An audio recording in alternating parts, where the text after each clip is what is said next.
Hello friends, எல்லாத்துக்கும் வணக்கம். நான் உங்கள் டேவிட் அன்பு. இன்றைக்கி நாம் டே 22ல் டே 21ல் பார்த்த அந்த இஃப் கண்டிஷனோட தொடர்ச்சி தான் பார்க்க போகிறோம். இந்த பர்டிகுலர் டாபிக் பார்த்தீங்க அப்படின்னா, இஃப்பை பாஸ்ட் ஃபேமிலி கூட நம்ம சேர்த்து யூஸ் பண்ணும்பொழுது என்ன மாதிரி அர்த்தத்தில் வரும், அதை என்னென்ன மாதிரி நம்ம யூஸ் பண்ணணும் அப்படிங்கிறதான் கிறிஸ்டல் கிளியராக பார்க்க போகிறோம். ஸோ வீடியோ ஸ்கிப் பண்ணாமல் பாருங்கள். அண்ட் இதான் நம்ம சேனலுக்கு நீங்கள் ஃபஸ்ட் டைம் வந்திருக்கீங்கன்னா நம்ம சேனலை மறக்காமல் சப்ஸ்கிரைப் பண்ணிட்டு பெல் பட்டனை கிளிக் பண்ணி வச்சுக்கோங்க. அப்போ தான் நான் போடுற வீடியோஸ் உங்களை தொடர்ந்து வந்து சேரும். ஓகே, ஸோ ஸ்கிப் பண்ணாமல் பாருங்கள் ஃப்ரெண்ட்ஸ், அப்போ தான் இது உங்களுக்கு புரியும். ஓகே, நம்ம டிலே இல்லாமல் வீடியோக்குள்ளே போயிடலாம். ஃப்ரெண்ட்ஸ், இப்போது ஒரு சில பேசிக்ஸ் நான் உங்களுக்கு சொல்லிக் கொடுக்குறேன். ஃபார்மட் 2க்கும் ஃபார்மட் 3க்கும்.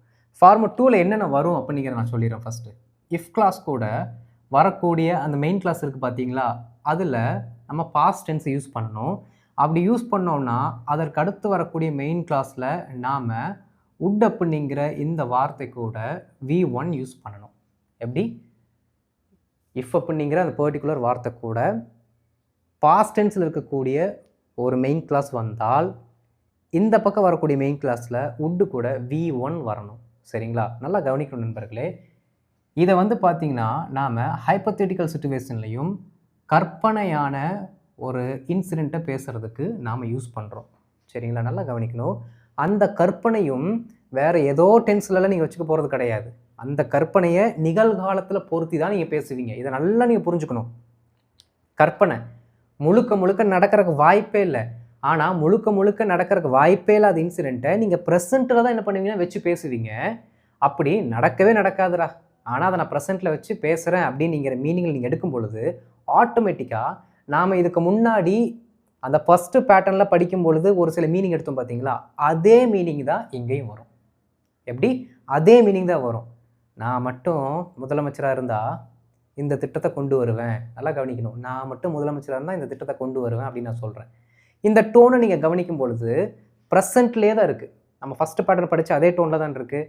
நான் மட்டும் முதல்வராக இருந்தால், நான் அப்படி இருந்தால் இதை செய்வேன், இதை கொண்டு வருவேன். அப்போ இந்த பக்கம் ப்ரெசென்ட் வரும்போது இந்த பக்கம் ஃப்யூச்சரை கொண்டு வருது. இது நம்மளோட கருத்துப்படி அந்த மொழியோட அந்த அர்த்தத்தின் படி பார்த்தோம் அப்படின்னா ஃபஸ்ட்டு ஃபார்மெட்டில் வரக்கூடியதாக தான் இருக்குது. சரிங்களா? ஆனால் இது ஃபஸ்ட்டு ஃபார்மெட்டில் வரக்கூடிய மீனிங்காக இருந்தாலும் நீங்கள் யூஸ் பண்ணக்கூடிய ஸ்ட்ரக்சர் எதுனா பாஸ்ட் டென்ஸில் தான் யூஸ் பண்ணணும். ஏன்னா அது கற்பனை, நடக்கிறதுக்கு வாய்ப்பே இல்லை. நான் மட்டும் ஒரு பறவையாக இருந்தால் சூப்பராக பறப்பேன். வாய்ப்பு இருக்கா? பறவையாக முடியுமா? வாய்ப்பு இல்லை. அப்போ அந்த மாதிரி சிச்சுவேஷன் நீங்கள் என்ன பண்ணலான்னா நீங்கள் இந்த பர்டிகுலர் ஸ்ட்ரக்சரை யூஸ் பண்ணலாம். பாருங்களேன், இஃப் ஐ வாஸ் அ ஃப்ளைன்னு போடக்கூடாது. இங்கே சம்மந்தமே இல்லாத ஒன்று நடக்கிறதுனால சம்மந்தமே இல்லாத பீவப் தான் போடணும். நம்மளால் பறவை ஆக முடியுமா? நம்மளால் பறவை ஆக முடியுமா? ஆக முடியாது. அப்போது ஆகவே முடியாத ஒன்று அப்படின்னு நம்ம சொல்கிறோம். அப்போ சம்மந்தமே இல்லாத ஒரு விஷயத்தை பேசும்பொழுது சம்மந்தமே இல்லாத பீவப் போடணும். ஐக்கு வாஸ் தான் போடணும். இங்கே வேர் அப்படிங்கிற வார்த்தையை நம்ம போடணும். சரிங்களா? If I were a bird, I would fly. Okay, I would fly. என்ன டோனில் வருது? ஃப்யூச்சர் டோனில் வருது. நான் பறப்பேன். அவ்வளோதாங்க. உங்களுக்கு உட் அப்படிங்கிற இந்த வார்த்தையோட ஒரு மீனிங் புரிஞ்சிருச்சு. ஓகே, இதெல்லாமே ஹைப்போதெட்டிக்கல், நடக்கிறதுக்கு வாய்ப்பே இல்லை. ஆனால் அதை ப்ரெசன்ட் டோனில் தான் நம்ம என்ன பண்ணுறோம், பேசுகிறோம். அந்த மாதிரி சிச்சுவேஷனுக்கு நீங்கள் ஃபார்மட் 2 யூஸ் பண்ணுங்கள். ஃபார்மட் 3 என்ன அப்படின்னா, ஏதாவது ஒரு சந்தர்ப்பம் கிடச்சிருந்தா அந்த சந்தர்ப்பத்தின் அடிப்படையில் இன்னொரு இன்சிடென்ட் நடந்திருக்கும். இதோட ஸ்ட்ரக்சர் ஃபஸ்ட் நான் எழுதி கொடுத்துட்றேன் உங்களுக்கு. என்ன அப்படின்னா, இஃப் அப்படிங்கிற வார்த்தை கூட நீங்கள் ஒரு பாஸ்ட் பர்ஃபெக்டில் வரக்கூடிய மெயின் கிளாஸை போடணும். அப்படி போட்டிங்க அப்படின்னா, நான் ஆல்ரெடி உங்களுக்கு இதை தெளிவாக நடத்தியிருக்கேன். ஏன் அப்படின்னா, அப்கமிங் கிளாஸஸில் என்னென்ன வரப்போகுது அப்படிங்கிறத நான் முன்னாடியே ஸ்கெடியூல் பண்ணி அதற்கு தேவையான அந்த பேஸ்மெண்ட்டை நான் முன்னாடியே போட்டுட்டேன். அப்படி முன்னாடி போட்ட அந்த பேஸ்மெண்ட்டை நீங்கள் எடுத்துகிட்டு வந்தீங்க அப்படின்னா இந்த இடத்துல நாம் யூஸ் பண்ணக்கூடிய அந்த மெயின் கிளாஸ் ஸ்ட்ரக்சர் எதுனா ஹேவ் ஃபேமிலியில் வரக்கூடிய ஏதாவது ஒன்று நீங்கள் என்ன பண்ணிக்கலாம்னு நீங்கள் போட்டுக்கலாம். மீனிங் கரெக்டாக வரும். அதுலேயும் 90% பார்த்தீங்க அப்படின்னா நாம் எந்த மாதிரியான சென்டென்ஸ் ஸ்ட்ரக்சர்ஸ் யூஸ் பண்ணுவோன்னா, உட்டு கூட ஹேவை சேர்த்தி அதற்கு அடுத்து வரக்கூடிய V3 ஃபார்மெட்டை தான் அதிகமாக நம்ம யூஸ் பண்ணுவோம். 90%. நான் வந்து உங்களுக்கு அந்த ஹேவ் ஃபேமிலி நடத்தும் போதே பார்த்தீங்கன்னா ஒரு விஷயத்தை நான் கிளியராக சொன்னேன். இன்றைக்கி வந்து நான் உங்களுக்கு should have, must have, might have, could ஹேவெல்லாம் உங்களுக்கு சொல்லிக் கொடுக்குறேன். ஒன்று உட் ஹேவ் மட்டும் நான் இன்றைக்கி உங்களுக்கு சொல்லிக் கொடுக்கல. பிற்காலத்தில் வரப்போகிற ஃபோர்த் கம்மிங் கிளாஸஸில் என்ன பண்ண போகிறேன், உங்களுக்கு சொல்லிக் கொடுக்க போகிறேன் அப்படின்னு நான் சொல்லியிருந்தேன்னா அது இந்த கிளாஸில் தான் உங்களுக்கு நடத்த போகிறேன். சரிங்களா?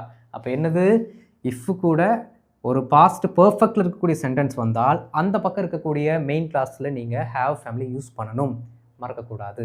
சரி, இது என்ன அப்படின்னா, ஒரு சில சந்தர்ப்பம், ஒரு ஆப்பர்ச்சுனிட்டின்னு வச்சுக்கலாம். சரிங்களா? ஒரு சில ஆப்பர்ச்சுனிட்டி, வாய்ப்புகள் கிடைத்திருந்தால், எப்படி எழுதுறேன், தமிழில் எழுதுறேன். சரிங்களா? வாய்ப்புகள் கிடைத்திருந்தால் இந்த வாய்ப்பின் அடிப்படையில் ஒரு செயல் நடந்திருக்கும். அது என்னவா வேணா இருக்கட்டும். சரிங்களா? நடந்திருக்கும். அப்போ எல்லாமே நீங்கள் இந்த டோனில் தான் சொல்லணும். நடந்திருக்கும், அவன் போயிருப்பான், அவங்க சாப்பிட்ருப்பாங்க. எப்படி, சாப்பாடு கிடைத்து இருந்தால் அவங்க சாப்பிட்ருப்பாங்க. அப்போ சாப்பாடு அப்படிங்கிற ஒரு இன்சிடெண்ட் நடப்பதற்கான வாய்ப்புகள் இருக்க வேண்டும். அந்த வாய்ப்புகள் இருந்திருந்தால் அவங்க சாப்பிட்ருப்பாங்க. இதுதான் அர்த்தம். என்கிட்ட ஷூ இருந்திருந்தால் நான் அதை போட்டிருப்பேன். ஷூ இருந்திருந்தால் அதை போட்டிருப்பேன். பாருங்கள், டோன் அப்படியே வருது பாருங்கள். நடந்திருக்கும், நான் போட்டிருப்பேன் அப்படின்னு அர்த்தம். ஓகே, பேனா இருந்திருந்தால் நான் எக்ஸாம் எழுதியிருப்பேன். எனக்கு எல்லா ஆன்சரும் தெரிஞ்சிருந்தால் நான் 100க்கு 100 வாங்கியிருப்பேன். அப்படின்னு என்ன அர்த்தம், எல்லா ஆன்சரும் தெரிலன்னு அர்த்தம். அதற்கான வாய்ப்பே இல்லை அப்படின்னு அர்த்தம். புரியுதுங்களா நண்பர்களே? அப்போ நீங்கள் ஒன்று புரிஞ்சுக்கணும், இந்த மாதிரியான வாய்ப்பின் அடிப்படையில் எப்படி ஆப்பர்ச்சுனிட்டி கிடச்சிருந்தா அந்த இன்சிடென்ட் நடந்திருக்கும். இதுக்கு டோட்டல் ஆப்போசிட் யார் தெரியுமா, குட் ஹேவ். ஆப்பர்ச்சுனிட்டி இருந்தும் அவங்க ஒரு ஆக்ஷனை செஞ்சுருக்க மாட்டாங்க, அதற்காக வருத்தப்படுவாங்க. ஃபீஸ் பே பண்ணுறதுக்கு பணம் இருந்தும் பணம் கட்டலை, அதனால வருத்தப்படுறது. இங்கே ஃபீஸ் பே பண்ணுறதுக்கு பணமே இல்லை, அதனால பணம் கட்டலை. அதான் மீனிங். பாருங்கள், நல்லா அண்டர்ஸ்டாண்ட் பண்ணிக்கணும் இதோட டீப் மீனிங்கை. அப்போ தான் உங்களால் சென்டென்ஸில் போட்டு மீனிங்கோடு உங்களால் பேச முடியும். சரிங்களா ஃப்ரெண்ட்ஸ்? ரைட். ஸோ இன்றைக்கி நாம் ஒரு சில எக்ஸாம்பிள்ஸ் என்ன பண்ண போகிறோம் அப்படின்னா, இந்த ப்ரெசன்ட் மீனிங்கே கொடுக்கக்கூடிய கற்பனைக்கு, அந்த கற்பனை உலகத்தில் இருக்க போகிற சென்டென்சஸும், அடுத்து பாஸ்ட்டில் முழுக்க பாஸ்ட்டாகவே இருக்கக்கூடிய அந்த இஃப் கிளாஸும் நம்ம என்ன பண்ண போகிறோம், பார்க்க போகிறோம். சரிங்களா? தொடர்ந்து வாட்ச் பண்ணிகிட்டே வாங்க. நான் ஆன்சர்ஸ் எழுத என்ன பண்ணணும், நீங்கள் எனக்கு முன்னாடி ஆன்சர்ஸ் எழுதிட்டு வரணும். சரிங்களா? ரைட். இப்போ நம்ம என்ன பண்ணலாம்னா எக்ஸாம்பிள்ஸ்குள்ளே போகலாம்.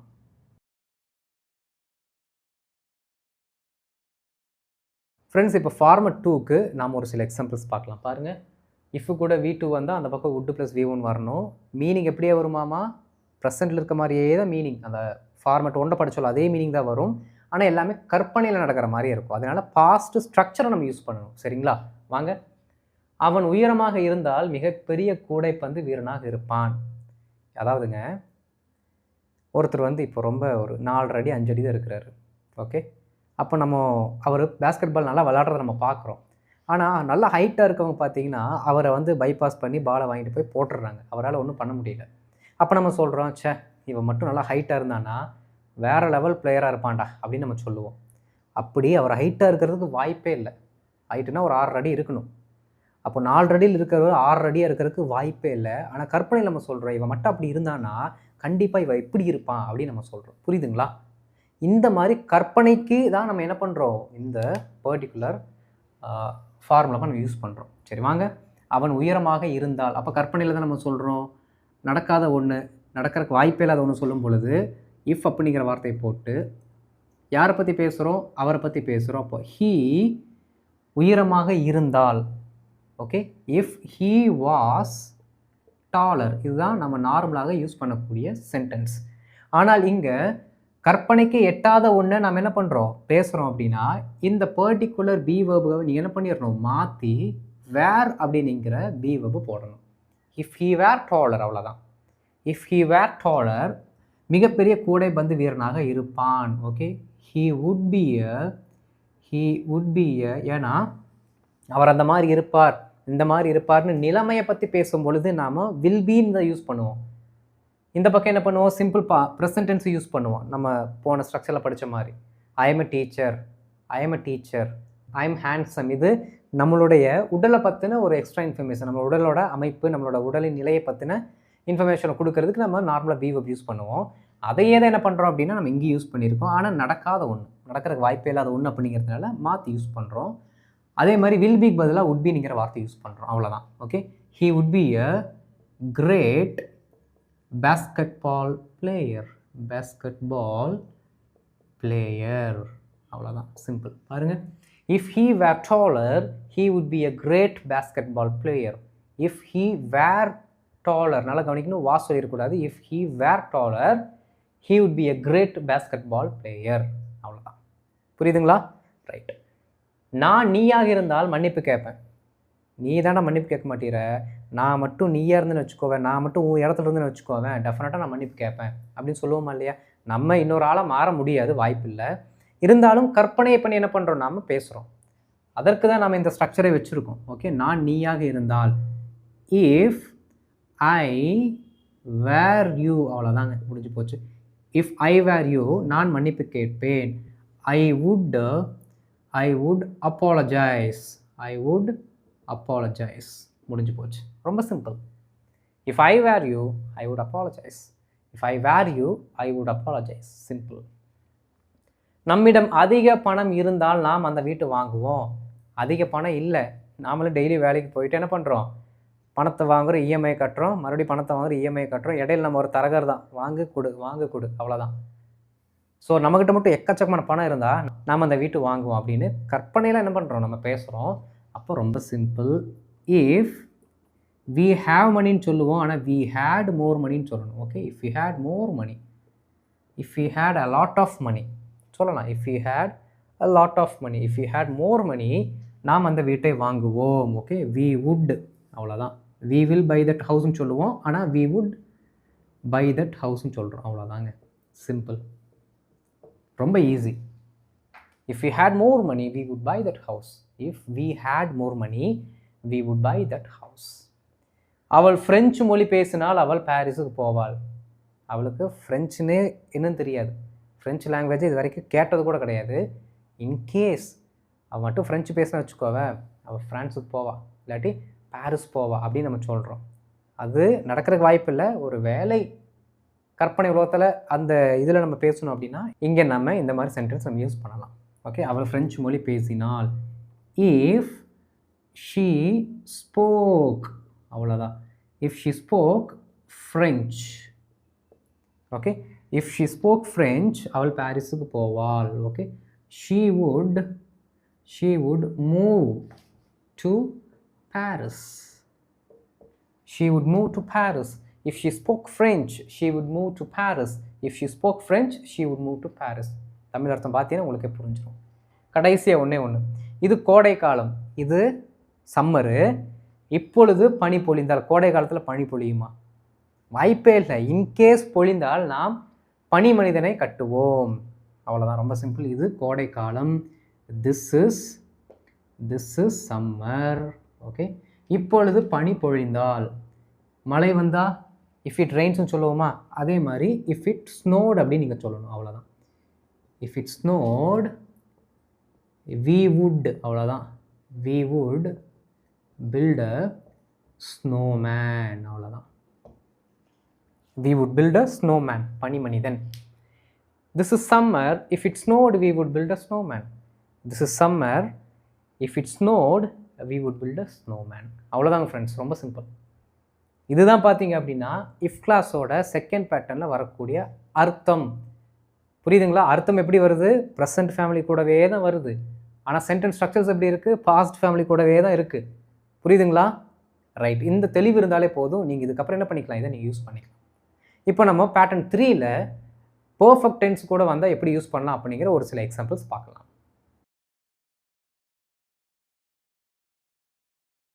ஃப்ரெண்ட்ஸ், இப்போ ஃபார்மட் 3க்கு ஒரு சில எக்ஸாம்பிள்ஸ் பார்க்கலாம். பாருங்கள். இஃப் கூட ஹேடு ப்ளஸ் V3 வரணும். அதற்கு அடுத்து உடா ப்ளஸ் V3 வர மெயின் கிளாஸ் போட்டுக்கலாம். இல்லாட்டி ஹேவ் ஃபேமிலியில் வர ஏதாவது ஒரு மெயின் கிளாஸ் போட்டுக்கலாம். மீனிங் வரும். நம்ம என்ன மீனிங்கை கன்வே பண்ணணும்னு நினைக்கிறோமோ அந்த மீனிங் வந்துடும். சரிங்களா? அவள் என்னை கூப்பிட்டுருந்தா நான் வந்திருப்பேன். ஓகே, இந்த இருந்தாங்கிற சவுண்டே வந்துருங்க. ஓகே, அந்த வேலை நடந்திருந்தா, அப்படி ஆகியிருந்தா, இப்படி ஆகியிருந்தா அப்படிங்கிற சவுண்டு வந்துடும். வந்தாலே நீங்கள் ஐடென்டிஃபை பண்ணிடணும் அங்கே ஹேடு வந்துருச்சு அப்படின்ட்டு. சரிங்களா? ஹேடுக்கே தமிழில் நம்ம என்ன அர்த்தம் வச்சுருக்கோம்? இருந்தாலும் தானே வச்சுருக்கோம். அதே சவுண்டு தான் வருது. ரைட்? அவன் என்னை கூப்பிட்டுருந்தா நான் வந்திருப்பேன், அந்த வேலையை நான் செஞ்சுருப்பேன். ஓகே, அப்போது இந்த சம்பவம் நடக்கலை. இன்கேஸ் இது நடந்திருந்தா அதை தொடர்ந்து இது நடந்திருக்கும். சரிங்களா? வாங்க. அவள் என்னை கூப்பிட்டுருந்தா, if she had invited. Okay, she had invited me, she had called me, எது சொன்னாலும் கரெக்டு தான். சரிங்களா? If she had invited me, நான் வந்திருப்பேன். ஐ would have, வந்திருப்பேன் அப்படின்னா ஐ would have இருக்கிற அந்த பர்டிகுலர் வந்து அப்படிங்கிறதோட சுருக்கமான வேர்ப் எடுத்திங்கன்னா வா அப்படின்னு வரும்.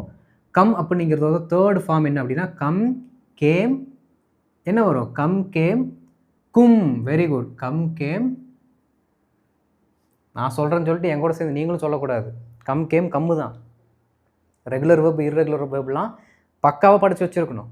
அதெல்லாம் மனப்பாடமாக இருந்தால் தான் உங்களால் தப்பு இல்லாமல் பேச முடியும். ஹேவுக்கு அடுத்தெல்லாம் போட்டு. ஓகே, பாருங்கள். If she had invited me I would have come. Okay, if she had called me I would have come. Simple. அவன் கவனிச்சிருந்தா அறிவுரைகளை புரிந்து கொண்டிருப்பான். ஓகே, இதை பண்ணியிருந்தா இதை பண்ணியிருப்பான். ரொம்ப சிம்பிள். அவன் கவனிச்சிருந்தா. இஃப் ஹீ ஹேட் லிசன்ட், அவ்வளோதாங்க. இஃப் ஹீ ஹேட் லிசன்ட் அறிவுரைகளை புரிந்து கொண்டிருப்பான். Okay, he would have understood, அவ்வளோதாங்க. he would have understood எது? அறிவுரைகளை. the instructions போட்டுக்கலாம், வழிமுறைகள் வச்சுக்கலாம். சரிங்களா? Okay, he would have understood the instructions, வழிமுறைகளை புரிந்து கொண்டிருப்பான். எப்படி? if he had listened definitely he would have understood the instructions. இந்த மாதிரி எக்கச்சக்கமான வார்த்தையில் போட்டுக்கோங்க. definitely, obviously, இந்த மாதிரி ஏதோ ஒரு வார்த்தைகள்லாம் போட்டு பேசுனீங்கன்னா இன்னும் கேஷுவலாக இருக்கும் உங்களோட லாங்குவேஜ். அடுத்து பாருங்கள். நான் எனது குடையை கொண்டு வந்திருந்தா நனைஞ்சிருக்க மாட்டேன். இதை செஞ்சுருந்தா அந்த பர்டிகுலர் விஷயம் நடந்திருக்காது அப்படின்னு நம்ம நெகட்டிவில் சொல்கிறோம். சரிங்களா? நான் என்னோடய குடையை கொண்டு வந்திருந்தா, இஃப் ஐ ஹேட் வந்துடணும். எல்லா இடத்துலையுமே ஹேட் வந்துடணும். பாருங்கள். If I had brought my umbrella, if I have brought my umbrella நான் நனைஞ்சிருக்க மாட்டேன். ஐ would not அப்படின்னு போடணும். Okay, would not have gotten wet, நனைந்திருக்க மாட்டேன். பாருங்கள். ஐ would not have got wet. Correct. got wet அப்படின்னா அது நம்மளோட பிரிட்டிஷு. காட்டன்னு போட்டு அமெரிக்கன் போயிடும். சரி, ரெண்டுமே கரெக்டு தான், தப்பு இல்லை. Okay, if I had brought my umbrella I would not have gotten wet. If I had brought my umbrella I would not have gotten wet. இதுலேயே இன்னொன்று கவனிங்க. நான் எனது கொடையை கொண்டு வராமல் இருந்திருந்தா நான் ஆஃபீஸ்லேயே இருந்திருப்பேன். எப்படி? நான் கொடையை கொண்டு வராமல் இருந்திருந்தா நான் ஆஃபீஸில் இருந்திருப்பேன் அப்படின்னு சொல்கிறதுக்கு நீங்கள் என்ன பண்ணலான்னா, ஹேட் இருக்குது பார்த்தீங்களா, ஹேடுக்கு அடுத்து ஒரு நாட்டு போட்டால் வேலை முடிஞ்சுது. Okay, if I hadn't brought my umbrella, நான் ஆஃபீஸில் இருந்திருப்பேன். அதாவது அந்த பர்டிகுலர் நிலைமையிலேயே இருந்திருப்பேன்னு அர்த்தம். ஆஃபீஸ்லேயே இருந்திருப்பேன். ஓகே, பாருங்கள். ஐ would have அப்படியே இருந்திருப்பேன் தானே சொல்கிறோம். அப்போ பீன் அப்படிங்கிற வார்த்தையை போட்டுட்டு இதற்கடுத்து எந்த இடத்துல இருந்திருப்பீங்களோ அந்த பர்டிகுலர் லொக்கேஷனை போட்டிங்கன்னா வேலை முடிஞ்சுது. Okay, I would have been at the office. பாருங்கள் எப்படி மாறுதுன்னு. பீனுக்கு அடுத்து என்ன வந்துருச்சு? லொக்கேஷன் தான் வந்துச்சு. பீனுக்கு அடுத்து V3 போட்டு பேசக்கூடாது. பேசுனீங்கன்னா தப்பு வரும். எதை சொல்கிறேனோ அதை மட்டும் ப்ராக்டிஸ் பண்ணுங்கள். வேறு ஏதாவது எக்ஸ்ட்ரா நீங்கள் ட்ரை பண்ணி தப்பு வர வேண்டாம். சரிங்களா? பாருங்கள். ஐ would have been at office. Okay, if I hadn't brought my umbrella I would have been at the office. நான் கூட கொண்டு வந்திருக்காமல் இருந்திருந்தேன்னா ஆஃபீஸ்லேயே இருந்திருப்பேன், அங்கேயே இருந்திருப்பேன், சென்னையில் இருந்திருப்பேன், கோயம்புத்தூரில் இருந்திருப்பேன், வீட்டிலே இருந்திருப்பேன். எல்லாமே would have beenங்கிற வார்த்தையை தான் யூஸ் பண்ணணும். Okay friends, right. அது உனக்கு ஏற்கனவே தெரிஞ்சிருந்தா என்கிட்ட சொல்லியிருக்கலாம். என்கிட்ட சொல்லியிருக்கலாம். அப்போது அவருக்கு ஏற்கனவே தெரிஞ்சிருந்தா நம்மக்கிட்ட சொல்லியிருக்கலாம் அப்படின்ட்டு நம்ம என்ன பண்ணுறோம்? வருத்தப்படுறோம். ஏன்னா அவர் நம்மகிட்ட சொல்லலை. உனக்கு அது ஏற்கனவே தெரிந்திருந்தால் இஃப் யூ ஹேட் நோன், அவ்வளோதாங்க. If you had known about it already. பாருங்கள். If you had known about it already, உனக்கு அது ஏற்கனவே தெரிந்திருந்தா என்னிடம் சொல்லி இருக்கலாம். You could have informed me அப்படின்னு சொல்லலாம். you could have told me கூட சொல்லலாம். கரெக்டு தான். you could have informed me, you could have told me. Okay, பாருங்கள். If you had known about it already, உனக்கு அது ஏற்கனவே தெரிஞ்சிருந்தால் you could have informed me. Simple. அவங்க எனக்கு இடையூறு செய்யாமல் இருந்திருந்தா, இது மட்டும் செய்யாமல் இருந்திருந்தாங்கன்னா ஒரு வேளை நான் ஜெயிச்சிருக்கலாம். அவங்க மட்டும் எனக்கு டிஸ்டர்ப் பண்ணாமல் இன்டரப்ட் பண்ணாமல் இருந்திருந்தாங்கன்னா நான் ஜெயிச்சிருக்கலாம். வாய்ப்புகள் இருக்குது, ஜெயிக்கலாம்ங்கிற வாய்ப்பு இருக்குது. பாருங்கள், இதெல்லாம் யோசிக்கணும் டக்குன்னு. சென்டென்ஸ் வந்தாலே நீங்கள் ஐடென்டிஃபை பண்ணிடணும் என்ன சென்டென்ஸ் ஸ்ட்ரக்சர் வரப்போகுது அப்படின்ட்டு. அவர்கள் எனக்கு இடையூறு செய்யாமல் இருந்திருந்தா, if they hadn't interrupted. Okay, இடையூறுக்கு நம்ம இன்டரப்டட் அப்படிங்கிற வார்த்தையை வச்சுருக்கோம். Okay, if they hadn't interrupted me, ஒருவேளை நான் ஜெயிச்சிருக்கலாம். ஐ மைட் ஹாவ், ஞாபகம் வந்துருச்சுங்களா? I might have won. ரொம்ப simple. I might have won. நான் ஒருவேளை ஜெயிச்சிருக்கலாம், ஒருவேளை அந்த நிகழ்வு நடந்திருக்கலாம் அப்படிங்கிற பாசிபிலிட்டியை பற்றி பேசும்பொழுது நம்ம மைட் ஹாவ் அப்படிங்கிற வார்த்தையை தான் யூஸ் பண்ணுவோம். ஞாபகம் இருக்குங்களா?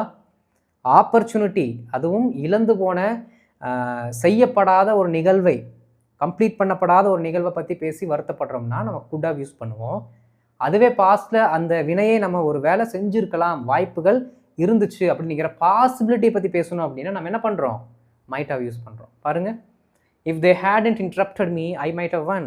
If they hadn't interrupted me, I might have won. Okay, உனக்கு பிடிச்சிருந்தா நீ அதை வாங்கியிருக்கணும், உனக்கு அது பிடிச்சிருந்தா நீ அதை வாங்கியிருக்கணும் அப்படின்னு கொஞ்சம் அழுத்தமாக சொல்கிறோம். உங்களுக்கே தெரியும் என்ன அப்படின்ட்டு. உனக்கு பிடிச்சிருந்தால், if you had liked it, if you had liked it, நீ அதை வாங்கியிருக்க வேண்டும் அப்படின்னு நம்ம என்ன பண்ணுறோம்? வருத்தத்தோடு சொல்கிறோம். அப்படின்னா இங்கே மஸ்ட்டுன்னு போடக்கூடாது, மஸ்ட்டுன்னு மீனிங் மாறிடும். நம்ம என்ன பண்ணணும்? யூ ஷுட் அப்படிங்கிற வார்த்தை போடணும். Okay, you should have bought it. மஸ்ட்டுன்னு போட்டால் மீனிங் மாறிடும். சரிங்களா? ரைட், பாருங்கள், நான் குட்டுன்னு போகலான்னு நினச்சேன், ஆனால் வேண்டாம், நமக்கு என்ன இருக்குது, இருக்கணும் அப்படின்னு இருக்குது. அதனால கொஞ்சம் அழுத்தமாக வர்றதுனால ஷுட்டு போட்டால் தான் கரெக்டாக இருக்கும். If you had liked it, you should have bought it. If you had liked it, you should have bought it. Simple. அவ்வளோதான் ஃப்ரெண்ட்ஸ். ஃபார்மட் 3 அப்படிங்கிறது ரொம்ப ரொம்ப ரொம்ப சிம்பிள். அப்போ இஃப் கிளாஸை பொறுத்த வரைக்கும் பேட்டர்ன் 1ல், ஃபார்மட் 1ல் பார்த்தீங்கன்னா ஒரு 6 டைப்பு. ஃபார்மட் 2, அதாவது பேட்டர்ன் 2ல் பார்த்தீங்கன்னா நம்ம எப்படி நிகழ்காலத்தில் இருக்க மீனிங்கை வச்சு கற்பனை உலகத்தில் இருக்கிற மாதிரி பேசணும் அப்படின்னா என்ன யூஸ் பண்ணணும்னு பார்த்தோம்.